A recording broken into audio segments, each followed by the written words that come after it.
it clear to people You know, out there to and understand then that. the other thing too is we have finally here legalized gay marriage, and it's only happened within like the 5 or 6 years. But if Mhm. I do that, legally marry, I lose my Social Security income completely because we're only allowed to Mhm. make so much, and then I'm penalized because of the earnings that my husband would be making with his Social Security. So my payments to receive Medicaid, Medicare would skyrocket. Okay. So I, even if I want, and I would like to, but get married, but I can't because Okay. I can't afford to do that. And I think it's not just gay and lesbians, it's also any senior citizens in the same position is receiving Social Security and Medicaid and Medicare that they can't legally marry because it would change what they're paying out. And there's no Mhm. money to pay if you're losing money. Mhm.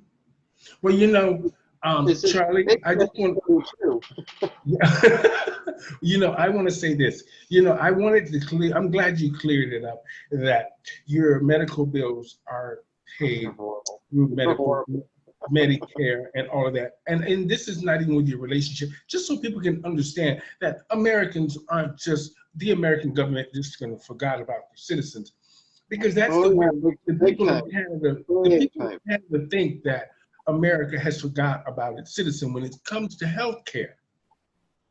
Big And time. I mean, and not just prescription coverage, but the thing that irritates me the most, and I'll be very blunt, is allegedly, according to CDC and the NIH, HIV/AIDS is now this long-term, manageable, chronic illness. Mhm.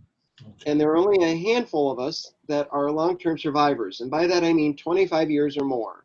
Hmm. And nobody is doing anything in any way, shape, or form in research or looking at our health issues or anything. And if this is the case, there's this whole generation that's much younger than I am that are going to Hmm. live a lot longer than I am with this disease that we are going to know nothing about because we Hmm. are not doing anything with the people that have already lived 25 years or more. And nobody's Hmm. going to care. Well, I, Irritating as well. I you know, I Love wanted. it. Oh, I wanted to say this that you know, it was great that you had the church to reach out to, and it's great to see that even in this day and time and age, they still preach the word of God and still try to peddle that thing in your mind you can change, or they feel that you're doing something that is against God's will, but yet they still embrace you with that touch, but yet whispering in your ear at the same time. But at the end of the day, it's great to at least know that we've made some progress and some steps towards actually having the courage to go into the church and just be who we are. And whether or not they accept us or not, we continue to go back to the church because of our faith and because of the way we feel. Right. And within the Catholic Church, there's this organization called Dignity Mhm. that's geared towards the gay and lesbian community and welcoming back gay and lesbian members within the Catholic Church. Our church, Mhm. unfortunately, doesn't have one of those at the moment, but at least there's that platform available.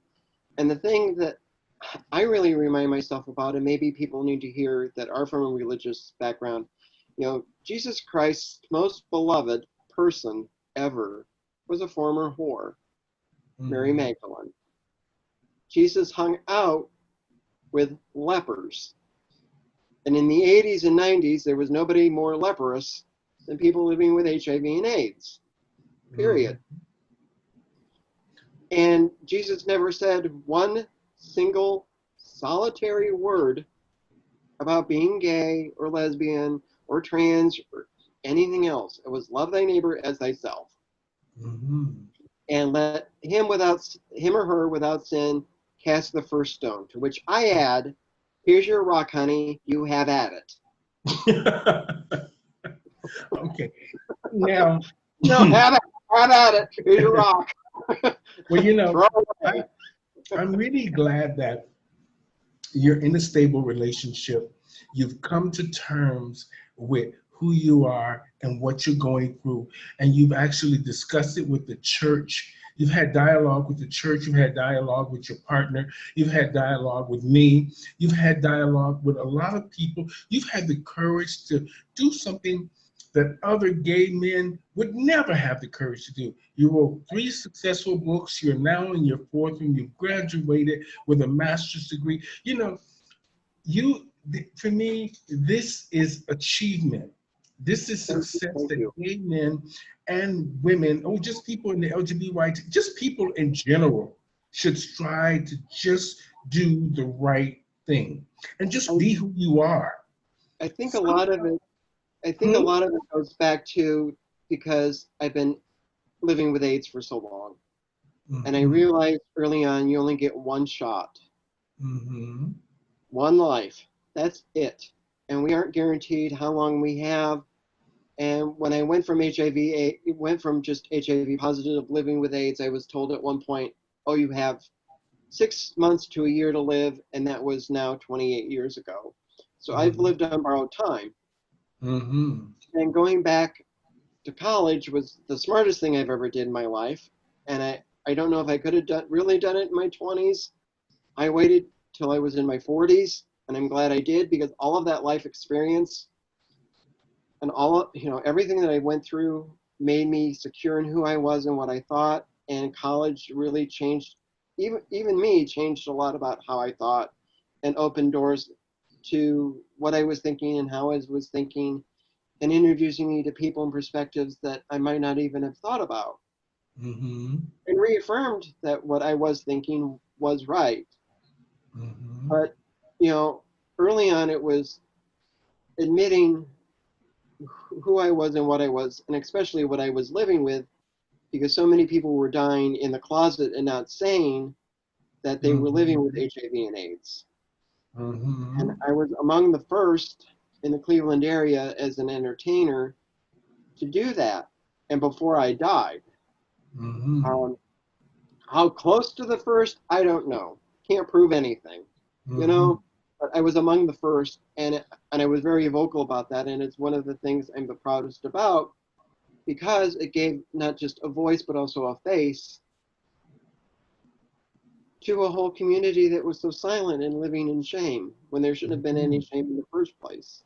Now, Charlie, I have to say this, is that when I listened to you, the fact that you were excited about the drag thing, going back to drag, because, I missed it. Once we get in drag and you get that fever, you never forget, because you always want to be beautiful. You want to dress up. You want to feel excited. You want to entertain. You just want to just be fabulous. And there's nothing wrong with that. Yeah, I was terrified 2 days before, to the point that I was almost sick. I was so terrified. And Circle JJ's had a lot of royalty there, including the owner of Mr. and Miss Gay America. And when I learned that, I'm like, oh God. I hadn't been there on stage in 18 years. There was somebody there that has performed 50 years. And I'm like sitting in my room thinking, well, girl, if you hadn't retired, you'd have 36 yourself. What are you scared of? And it's all going to come back once the music starts and your face is on. And sitting there doing it, it was like, I actually had somebody do it for me. I didn't realize how much I missed the smell of grease paint and powder. Yep. And putting on the wig, and the whole thing. It was like this whole aspect of my life that's been gone for so long, and I understand why I did what I did. Why it was so long, I don't know. Well, hopefully it's the start of something new again. I don't know. We'll wait and see. Don't be ashamed to just dress up and be fabulous, Charlie. You don't have nothing to be shy about. Dressing up is fabulous. Look at you. Yes, you did. I was going to say you look great today, and of course you added that little touch. It was my mother's. It's called the touch. Added that little touch. Well, and the topic was Sissy Femme Gay Men. Oh. You know, friends recently said that I was either a new Truman Capote or Mm-hmm. a much younger Leslie Jordan. And when they said that, I'm like, well, thank you, honey. Oh, you That know, is a compliment. Charlie, it was great talking to you today, Oh, you too. and Thank you so much for this. you were wonderful, and you explained a lot for us. And I just want to say, I tell everybody this: I take my wig off to you because you are doing amazing things for yourself, for your partner, for just your life. You're now educating other people in our community and around the world that um, you're not alone, and we're not alone, and we're here together. And the fact that you did so many miraculous things through some bad times in your life goes to show you, with determination and a sense to make a difference, and in a sense to want to live You're and going to make feel me like cry.